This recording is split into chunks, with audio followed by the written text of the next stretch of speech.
Hi, and welcome to Kunsang Payol Jolene. We're so glad to have you with us today. This morning, we have another teaching from Jetsunma Ahkon Lhamo from our archive. This one was originally taught in February of 1992. It's entitled Vajrayana's Final Hour. And this teaching is a little different than some of her other teachings. It was prompted by a song that was written after hearing some of the history of Buddhism and the predictions that this particular cycle during the life of the life and then the continued teachings of Shakyamuni would be the last time that Vajrayana was openly taught for quite a number of, like hundreds of thousands of years. It's toward the end of the Aeon.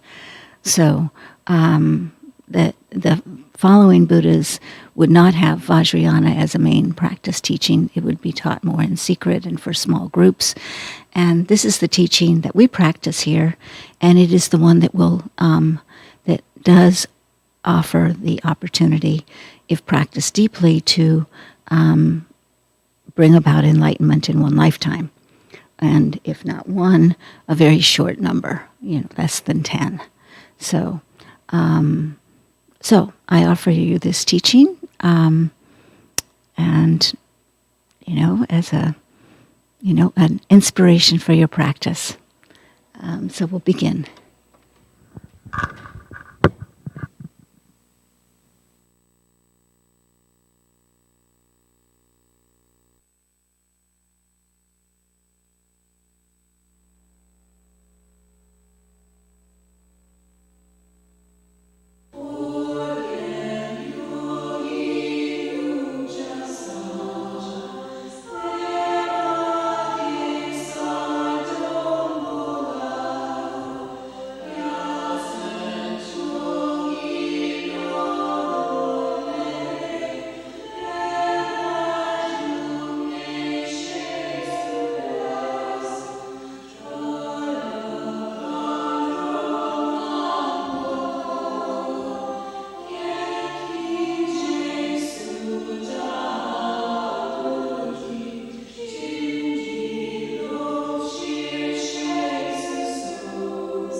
We can learn Dharma literally for years. Really, we can learn it and learn it and learn it, and we can be able to list things. We can list the thoughts that turn the mind. We can list the Four Noble Truths. We can list the Eightfold Path. We can just list, and we can carry on and learn things by rote. But when it comes down to the simple insight of knowing what you should do if you see sentient beings suffering, kids have it all over on us. They know what to do. They understand it in that simple way, at that easy level. And it really changes their lives. And I think the reason why that happens is because they are much more free of doubt than we are. We are, the karma of our mind is that we are so filled with doubt. And that doubt is very complicated. It's based on the idea that we are important and significant and meaningful, and we are who we are because we can think, and we can discern, and we can criticize, and we can judge. And unfortunately, we don't only reserve that kind of thinking and judgment for the appropriate time. Sometimes we think that what we should do is to reserve judgment for the Buddhist teaching, which from the point of view of being a sentient being is kind of silly in that we could never have, we do not have the same wisdom that the enlightened ones have. We do not have the same understanding that they have. Our minds are not as clear as the children indicated. Our minds are not as clear. We have ordinary perception. We are ordinary sentient beings. Therefore, we should do as the children do when we are told to be kind, because the Buddha teaches us that is the antidote to suffering. We should simply, without doubt, without holding court within our minds, we should be kind. That's simple. Try to be kind. Try to change the habit of our self-absorption and our selfishness. It's amazing how children can just do that without doubt. They can just, in a very natural and clear way, get on it. And I enjoy teaching the children for that way. Even though they're distracted, even though they can be noisy, even though it seems as though their minds are a little bit wild and untamed, that's natural for their age. But in another way, their understanding is better. They're just easier to teach. Easier to teach. So, with that, I don't want you to lose confidence in your ability to hear the teaching. But maybe you can pick up a few clues from that. The Buddha teaches us that we should never accept the path without discrimination. It's not that we're supposed to have a blind faith. It's not that we are supposed to mindlessly jump off a cliff. Because in that way, we would never be able to really discern for ourselves whether the path that we were walking on was truly the path that leads to enlightenment. We would never be able to discern for ourselves whether or not that path arises from the mind of enlightenment. And that we do have to discern. The Buddha recommends that we examine the teaching and examine the source. If the teaching comes from the mind of enlightenment, such as a realized Buddha, an awakened being, such as Lord Buddha, Guru Rinpoche, these that are Buddhas, we should realize that thereby, that is the seed, and the fruit accordingly should result in enlightenment, should be enlightenment. If the seed is enlightenment, if the seed source is enlightenment, the path that we travel on will also be the same as enlightenment, and the result will be the same as enlightenment. But if we engage in something that seems to be spiritual but arises from another ordinary being who claims to have some kind of insight or claims to have had a sense of realization or something like that, but has not themselves revealed themselves to be a Buddha in a way that we can be certain of. That is to say, they have not shown the signs. Their bodies have not produced relics. They have not engaged in activity that has brought certain enlightenment to others, visible enlightenment to others, where they too have engaged, have revealed the sublime signs, such as the bodies producing relics or the rainbow phenomena at the time of death. If we don't know that, if we haven't seen that, we cannot be certain. We absolutely cannot be certain. So we may be following an ordinary sentient being.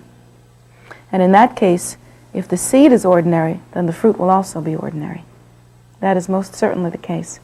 Cannot get bananas from apple seeds. That will never happen. So we have to use discrimination in that way. But once we have found the path and we are on the path, that's not when you should discriminate. Because at that point you will reserve judgment and you will not allow your mind to remain in the posture of a bowl. That bowl should be clean, without cracks, without poison at the bottom, the poison of judgment. It should not be turned over in the way that our minds are turned over when we cannot accept teaching. But the bowl should be right there, just like that. And that should be the way that our minds hold themselves. In that way the nectar can be poured in, and we will not lose the nectar. So that's the posture that we're always trained to assume upon engaging in the teaching. And actually, in the beginning, when I was first teaching some of the students who have been with me for some time now, I actually used to train them to hold their hands like that, just to think of a bowl. Not that there's not any amazing psychic metaphysical phenomena that's happening when you hold your hands like that. It's not that your chakras are going to buzz and snap, crackle, pop, and all that kind of funny stuff. It's nothing like that at all. It's just that simply you can remind yourself to hold your mind like a bowl. And that's a good technique. It really teaches us something. It makes us remember. So at any rate, we as adults should hold ourselves in that posture. We should keep ourselves in that way. And maybe we can accomplish the path more surely and quickly without doubt. In that we are trying to accomplish the path, I would like to talk about some of the philosophical ideas that are contained within the path, that are contained within the teaching that we have here. And the particular theme that I want to talk about today was actually inspired by one of our monks, our musical monk, Dorje Dreyong. He wrote a song and I forget the words. I wish I could quote the words correctly. You have all your words there, don't you? And I'm going to look them up. No, I think not. You look them up. It was something about in this time when the Dharma is, in its final hour, hold me to the path or something like that. Where is that?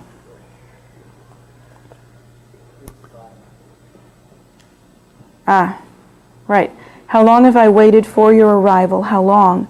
Be firm with me, lest I hesitate in this the final hour of the diamond path. So therefore that verse has inspired our class today. I was listening to you sing that yesterday during the performance, and I thought to myself, what an amazing thing that you have said. If only we could hear that. If only we could really understand that. How amazing it must be for a student to come to the path, to find the path, and realize that when we hear the teachings, that this is the final hour of the path.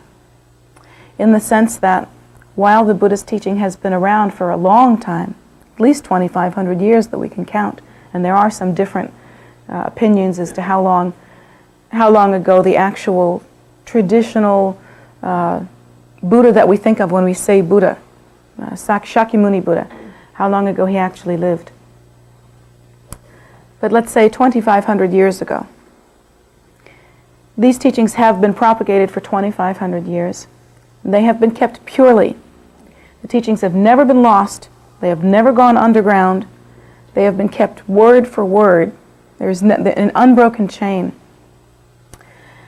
And the teachings that were produced at that time produced other realized beings, beings who achieved the rainbow body, who had the signs and indications of enlightenment, who had amazing powers, and even during the time of their life, and then at the time of their death, revealed the absolute certainty that they had attained realization through the miraculous events that transpired at the time of their death. So those teachings have produced many, many, not a few, not a handful, but many beings who have attained enlightenment. And then who have returned again and again in order to benefit sentient beings with the ability to do so and the inclination, the determination to do so. And during the course of the lives of these realized beings, they have revealed even further teachings, elaborations, not changes of the path, but elaborations, continuancies, developments that were appropriate to the particular students that they were teaching, and they spoke to the time. So there have been many miraculous things that have occurred. One of the bits of information that has come out during the course of time is that cyclic existence is just that it moves in cycles. That there is a cycle during which the Buddha first appears, and that cycle is very expansive. That during that time, life is in some ways much simpler and much easier, particularly to attain. When the Buddha first appears, it is much easier to attain enlightenment, the particular Buddha of that aeon, such as Shakyamuni. That it's much easier to attain enlightenment, that the fabric of our mind streams, the actual karmic cause and effect that are contained within the flux of our mind streams, is much more expansive due to the virtue of the Buddha's appearance.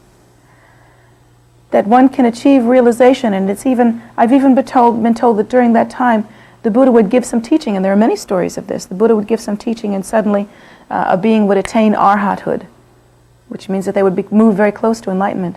Or even a Buddha would give some blessing, and suddenly the student would attain realization. Well, myself and a lot of teachers that I've known and loved, and including most of those who I consider to be infinitely superior to myself, have been giving teachings for a very long time, and they've been giving empowerments, and so far nobody has turned into instant arhathood. And the reason why is because this time is different. It is not that the teachers have failed, it is that this time is different. There is an intermediate time in which the Buddha has left, but the teachings are very strong. The teachings are absolutely carried on by those who can remember the teachings, and those who can who have memorized the teachings and can repeat them verbatim. Time progresses, and now then you see that the teachings are written down, and they are taught by those who are taught by those who are taught by those who have practiced the teachings and achieved some result. But they have no direct memory, even though they are in an unbroken lineage of those who have been taught and have achieved some result. Still, there is no true memory of anyone who has actually seen the Buddha, the historical Buddha, alive and teaching like that, or even seen the Buddha's disciples. Time progresses, and during that time, while there are those who still have practiced the teaching and achieved the result and passed that benefit on to their students, the time itself has changed. And now we find ourselves in a time that is considered to be a degenerate time. Degenerate in that the fabric of cause and effect relationship, and that includes, of course, the very fabric of our own mind stream, is extremely contracted. It is not expanded as it was when the historical Buddha walked on the earth. Now it is in one way much more difficult to achieve realization, extremely difficult to achieve realization. It never happens really now that one is with one's teacher, even if it is a relationship that is very pure in that one has extreme devotion for one's teacher, and the teacher has some realization, high realization in fact. It really never happens that the teacher touches the student on the head and suddenly the student attains realization, or the teacher gives some potent nature of mind teaching and suddenly the student achieves realization. But there are those who are achieving realization even now, even as we speak. They do so, however, with extensive retreat. They really have to work very hard at it. They have to take teachings, and they really have to accumulate many repetitions of mantra and prayer and accomplish puja. And they have to follow this very specific, very well laid out, very scientific, if you will, technology that the Buddha has laid out. And they have to follow it very clearly. They have to practice devotion to the nth degree. They really have to accomplish the bodhicitta, the great compassion. They really have to set themselves aside and renounce ordinary existence, whether they do it as a monk or nun, in which they, in an external way, renounce cyclic existence, or whether they do it more in an internal way, from the heart and in the mind, not being hooked by cyclic existence, but being certain, stable, and unmovable in their minds. And in that way, practice renunciation. But renunciation must be practiced, one way or the other. So one has to work very hard now. But there are those who are achieving realization. It is being done. It can be done. And in one way, the practice that leads us to enlightenment can be practiced very succinctly. And in one way, enlightenment can be accomplished more surely and more certainly than before. And here's the funny catch-22 situation that we find ourselves in. In this time of degeneration, karma, cause and effect relationships, which is really all that we are ever experiencing, is constant, interdependently arising cause and effect relationship. That's really all that we're ever experiencing, no matter what we experience. Our whole day is filled with that. Our lives, everything that we experience are made up of that. The content of our mind stream, these things are extremely condensed, contracted, and condensed. So in one regard, one doesn't have the natural quality of spaciousness to be able to practice very easily and very simply. It isn't just easy to sit down and just practice and achieve instant result. One does not have the spaciousness in one's mind to hear the teacher's teaching directly, to take it to heart, to internalize it, and in the spaciousness of one's natural state, of the stable mind, truly accomplish the teaching. But since the mind stream is so condensed, and since cause and effect relationship, karma, are so condensed, karma actually ripens very quickly at this time. You may have actually noticed that, but not have known what you've noticed. there are some of us that have learned the teaching that, basically if you are kind and loving and if you practice the bodhicitta toward other sentient beings, that it will make you happy. And conversely, if you are unkind, if you are selfish, if you are angry, that will come right back at you, that it will come back at you. In the time long ago that I'm speaking of, the time of expansion, when the Buddha first appeared on the earth, such karma would take lifetimes, at least, to come back at you. And it would be very hard in one way to learn the potency of the path. You could be very kind to sentient beings and never experience the merit of that, never experience the payoff on that for a very long time. And also you could be very unkind to some other sentient beings. You could kill and never experience for many lifetimes what has the result of that. And therefore not really understand the horrible liability that you will experience due to killing or due to hurting in some way. Nowadays, however, that is not the case. In the same day, hasn't this happened to you? You can experience anger, you can be very unkind to someone, and in the same day, you can see it come right back at you. Just turn the corner, you can almost hear it go, sort of like the Roadrunner cartoons. You can hear it come right back at you, and then boom, it's right in your face. The same lack of loving kindness that you showed to someone else is right there, and you can taste it. You can taste it. Your nose is being rubbed in it. Or you can see that a year ago, 10 years ago, you can have a memory maybe of being unkind to one certain person, and then that person will come back at you, and bingo, you get to eat some of that. Mothers are noticing that the way that they conducted themselves toward their children is now coming back at them. Perhaps that is the seed. Perhaps that is the reason why now people are looking at psychology as a way to blame their parents for what they have done.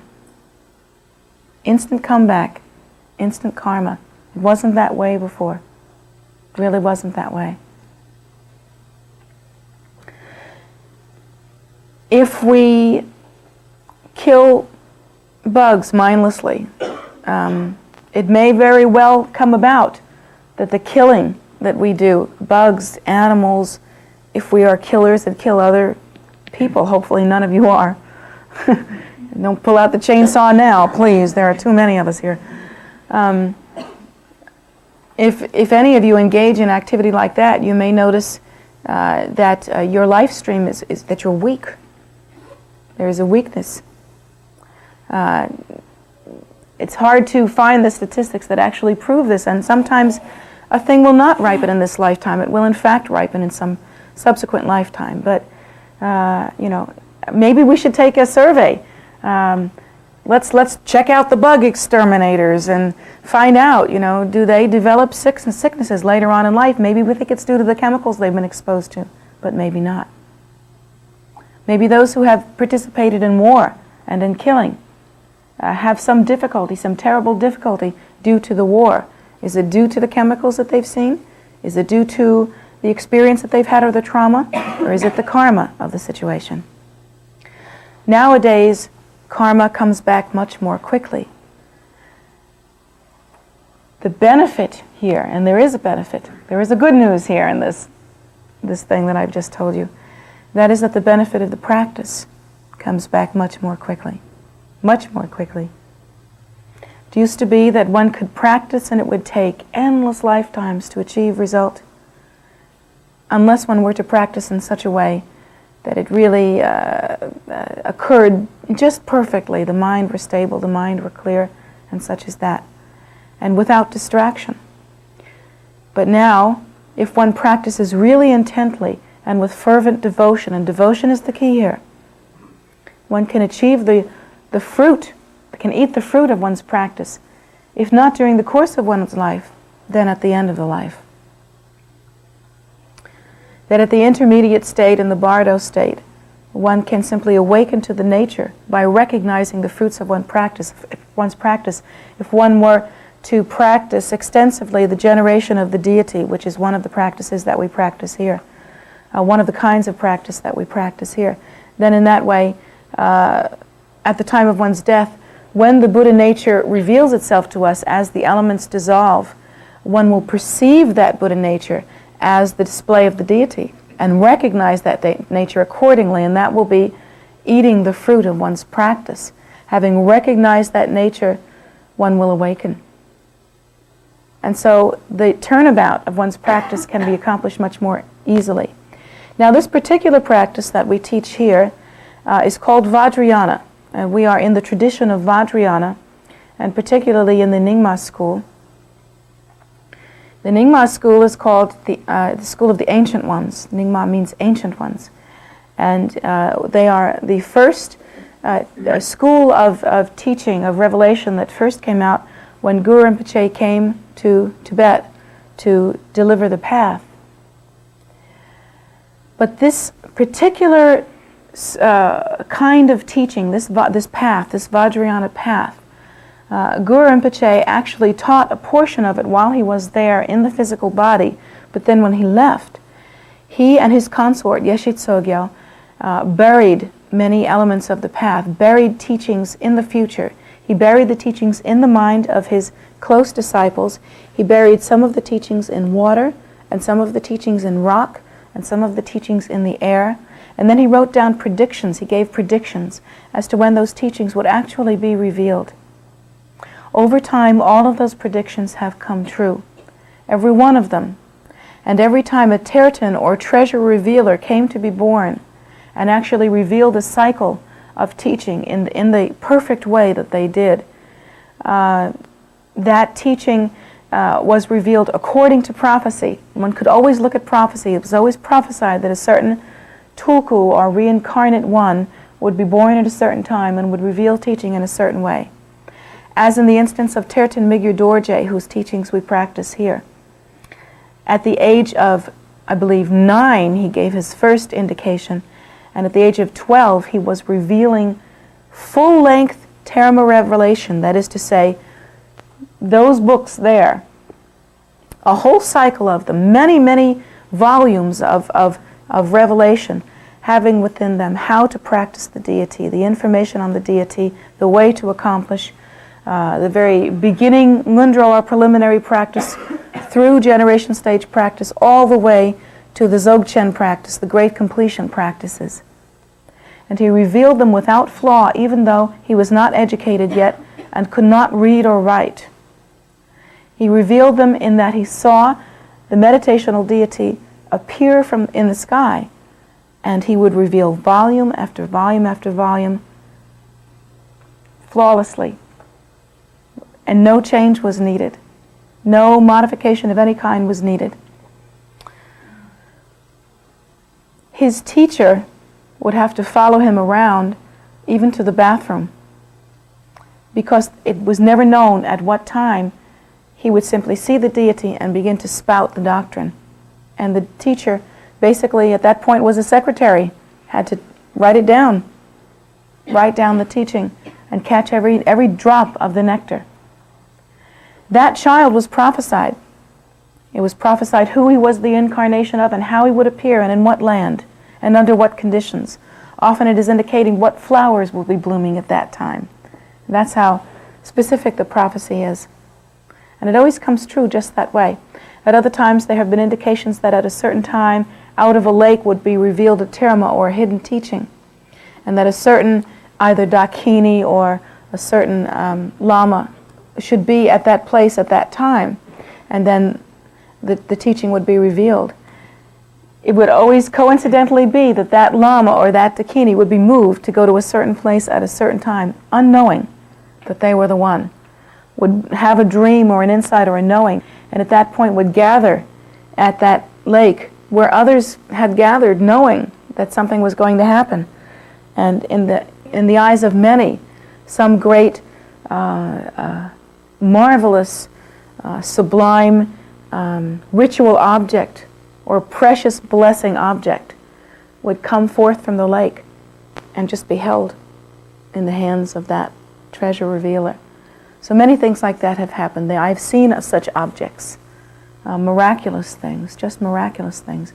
And I have seen the teachings that have been given in those miraculous ways.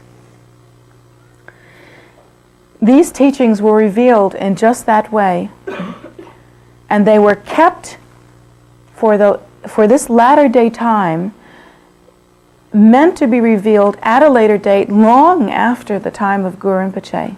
And even till this day, these teachings were held specifically for this time. In that, Vajrayana most greatly benefits people, sentient beings that are born in this degenerate aeon. The nature of the practice, the quality of the practice is such, the quality of the teaching is such, that it is meant to be most auspicious, most functional, most beneficial during this time. There is something about the quality of Vajrayana. I've used this analogy many times. It seems to burn the candle at both ends. It is a practice that in which one, for instance, one of the qualities of the practice is often that while one practices renunciation, one practices it differently, specifically when one practices it as a layperson. But whether one is practicing it as a layperson or as a nun, if one practices generation stage practice as is taught in the Vajrayana tradition, one does not suppress the compulsion to consider oneself a self or an ego, or to cling to the ego. One does not suppress it or deny it. It's not a religion of suppression, you see. But one actually uses that inclination. One uses that energy, and there is an energy associated with clinging to oneself as an ego that is a lot like a rubber band. It's like you can not think of yourself as an ego. You can suppress that idea. You can try to think of something else. But it's almost like however far out you stretch it, it will always come back to its original shape. That compulsion to consider self-nature as being inherently real is almost like a rubber band phenomenon. The same energy that the rubber band has that causes itself to reform, and so instantly, we have instinctively within our minds. That idea of clinging to self-nature is so basic to our experience that all our experience is based on that idea. That is the first clause, that is the first thing, first cause of every experience that we have, kind of the center of the mandala of all of our experience and all of our thinking. So habitually, and that habit has been enforced through aeons and aeons of cyclic existence, habitually we come back to the same point again and again and again. Vajrayana actually uses that, interestingly, uses that in this way. That same inclination is used to practice generation stage practice. In generation stage practice, we actually meditate on shunyata, meditate on emptiness, meditate on the natural, uncontrived, primordial state of emptiness, that sheer luminosity. We consider that all elements of perceptual phenomena, all phenomena itself, is broken into its natural component, sheer luminosity without contrivance. And meditating on shunyata, we then use that impulse, because that impulse will naturally happen after that point, and then arise as the display of the primordial wisdom deity. And that same energy that causes us to consider self-nature, that same energy, that same tendency, is used to generate the deity. To the degree that we have that compulsion and that indication, to that degree, the strength of the generation will take place. Generating ourselves as the deity, we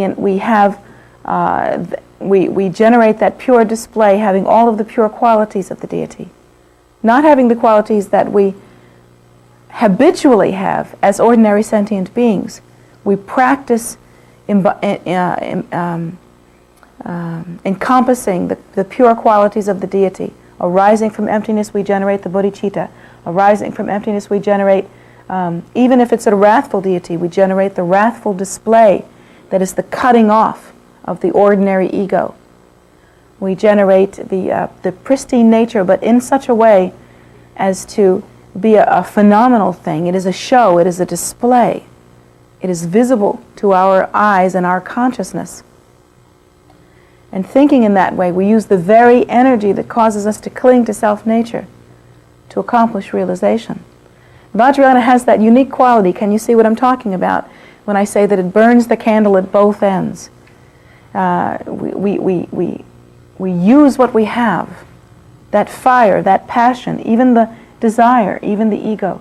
We use what we have to accomplish the primordial wisdom nature, rather than engaging in suppression. We have many different kinds of meditation. We have just sitting. We have vipassana meditation. We have shine meditation. We have the kind of meditation in which one simply narrows the focus into one specific kind of thing, such as the image of the Buddha, or one simply watches the breath. But the backbone of Vajrayana practice is generation stage practice. So important. Now we are in this time of degeneration. Now we are in this time that Dorje spoke of, a time when the karma, cause and effect, the content of our mind stream is so condensed that we can really take advantage of this path. But on the other hand, we are coming close to the next phase, and the next phase that I've spoken of, which comes after the appearance of the Buddha, after the intermediate times, and after this time, which is the time when, actually this is the time when the Buddha's teaching is becoming misused and false teachers actually arise. Those that claim to be incarnations of the Buddha or expressions of the Buddha or some craziness like that, although they are not, and they claim to simply have the answer because they have been the Buddha in the past, or funny things like that are starting to happen. So in this time of degeneration, that false teaching has arisen. And now the next time, and that will come sometime in the future, will be the time when the bodhisattvas stop incarnating, that the karma of the general population becomes so condensed and so tight that there is no space, there is no appearance that can actually happen. And then I am taught that eventually there will be a time where there is no teaching on the world, no teaching that can bring us to enlightenment. There will be lots of different kinds of teaching, but no teaching that can bring us to enlightenment. There will be no path. There will be no bodhisattvas that incarnate, and the Buddha will not be present in the world. A time of great darkness, and there will be wars, and finally that will be a time of night, of darkness. And immediately after that, the Buddha appears again. So now we are at a time when things are becoming much more condensed, much more closed, and darker, actually. But during this time, one has a window, one has a shot.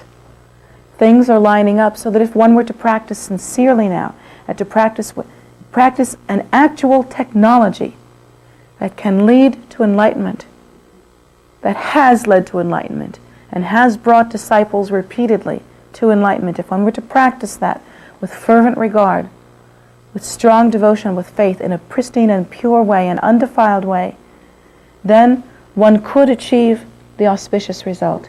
One could achieve either realization during the course of this lifetime, or in the intermediate or bardo state, or achieve the auspicious rebirth that we want to achieve in order to practice purely, in order to practice perfectly, and then achieve the perfect result. One can accomplish that in this lifetime, but for how long? For how long? If we think, this is a lifetime in which I'd like to have some blessing, I'd like to achieve some merit, I'd like to do something, but maybe, I don't know, I'm not set up for it. I'm not the kind of person that really wants to do that. I don't know, things are just too much fun right now, and maybe later, maybe later. The maybe later philosophy is, you must have known, but you must see it by now. It's baloney. Have you ever tried maybe later? You know what happens to maybe later? Maybe later never comes, and then you get old, and then you die. That's what happens to maybe later. And then you think, maybe next lifetime, maybe this is not the life for me. Personality-wise, I'm just not cut out for it. Maybe this is not what I'm supposed to be doing now. That's a bad gamble to take. I would not want to take the gamble of maybe next lifetime, because one never knows what karma will ripen in the bardo. One never knows what karma is lurking beneath the surface of one's own mind stream. Maybe later you're going to be a frog. Maybe later you're not going to be in any position to practice anything at any time.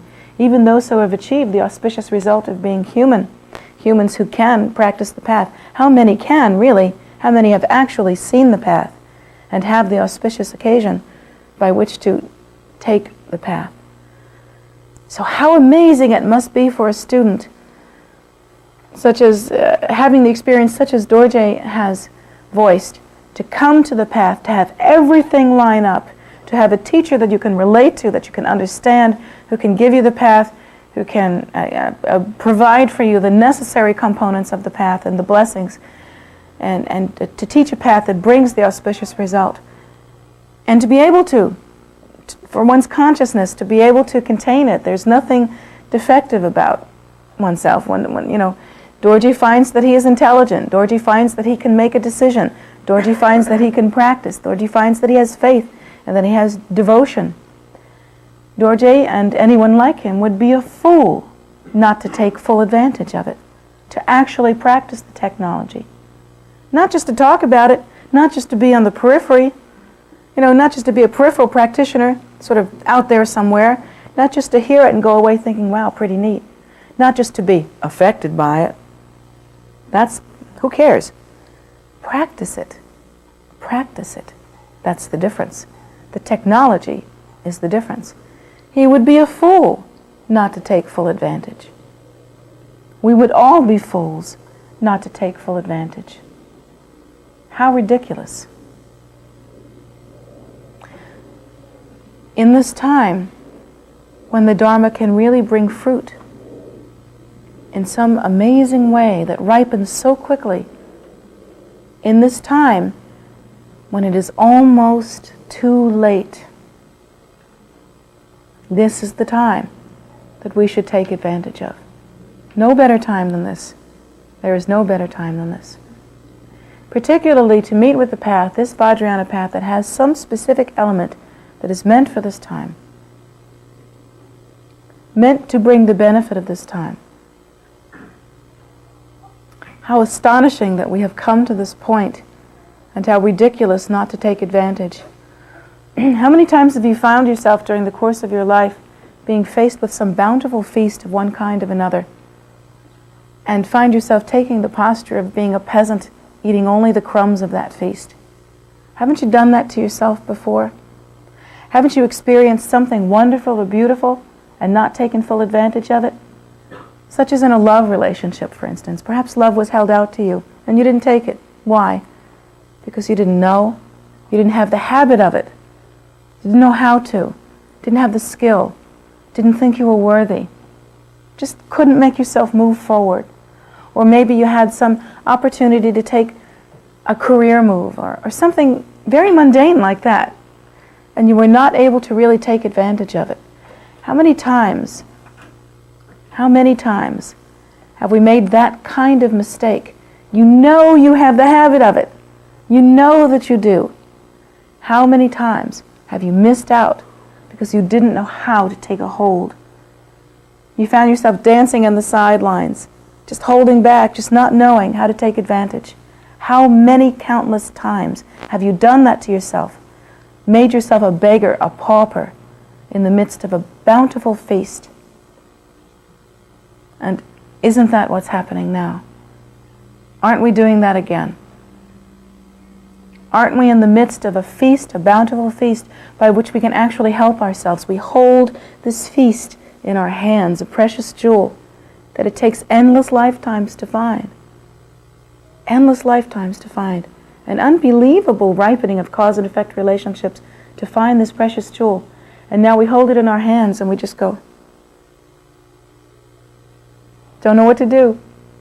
We just sort of look around and we don't know what to do. We have the habit of not knowing what to do. We can't help ourselves. So maybe that's why I nag you so much.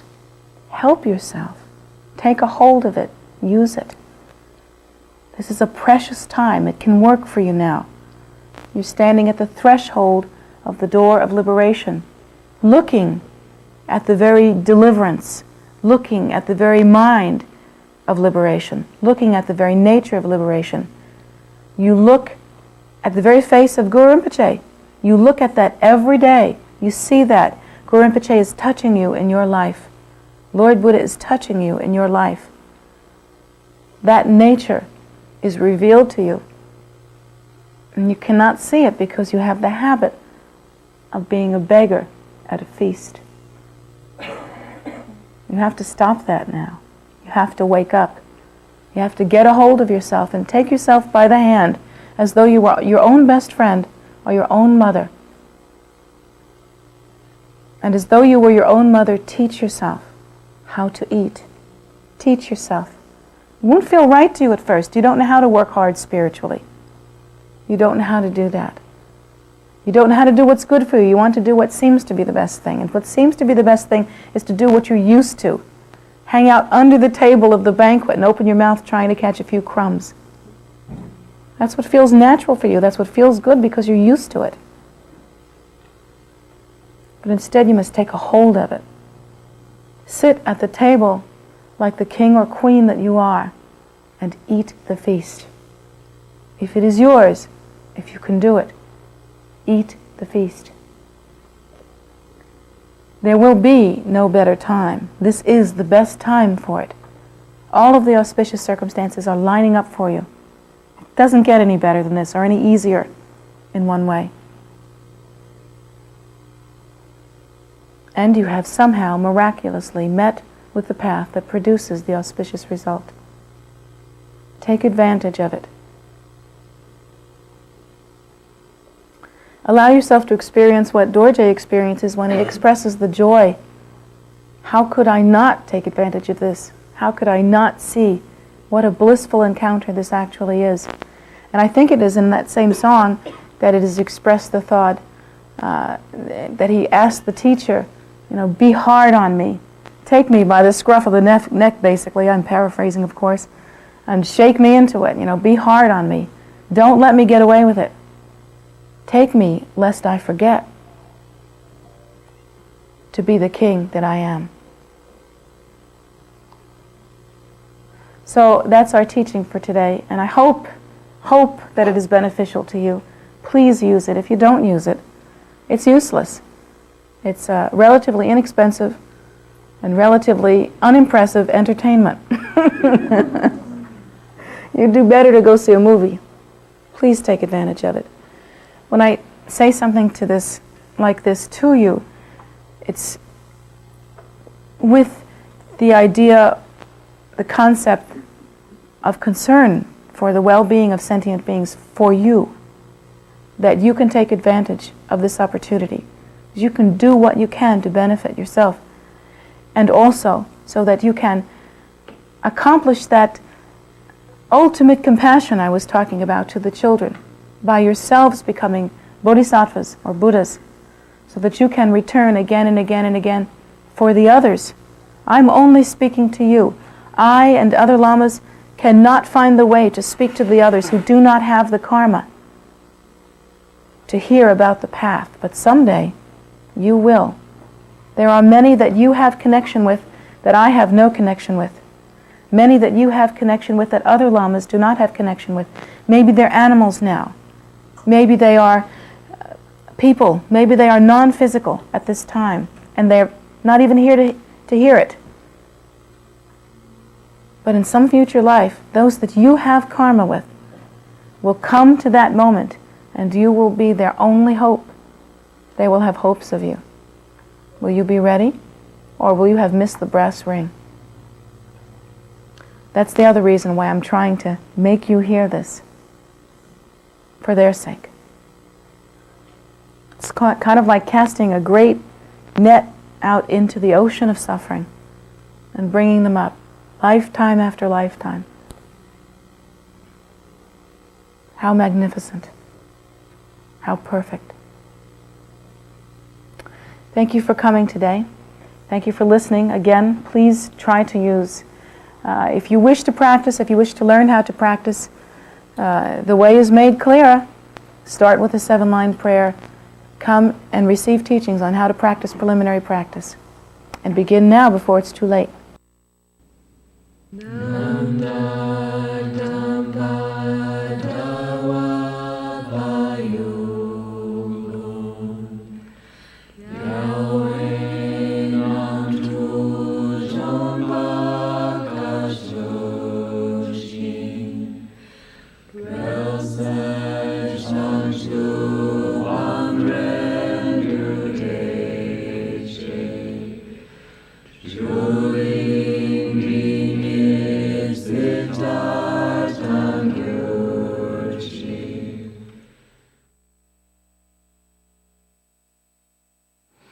Thank you all for coming today and for joining us.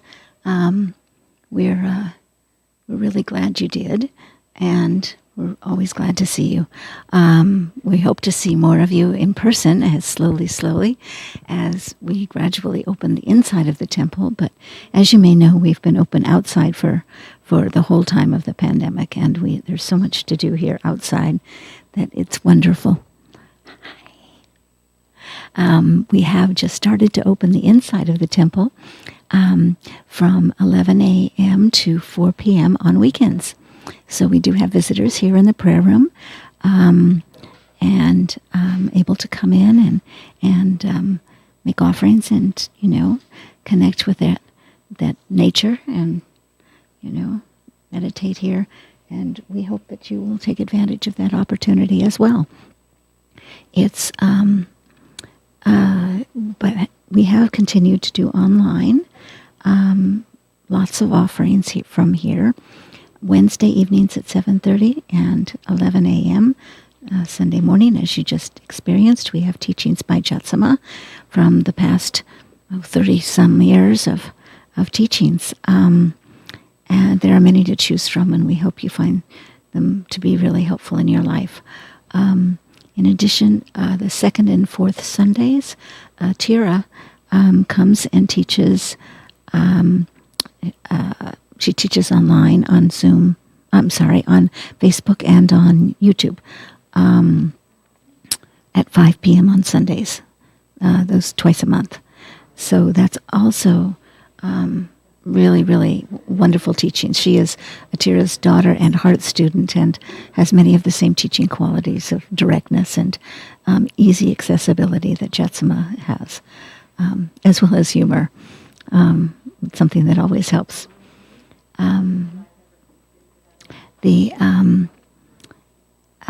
Let's see, in addition to those, we have lots of practices that go on this coming Monday, tomorrow.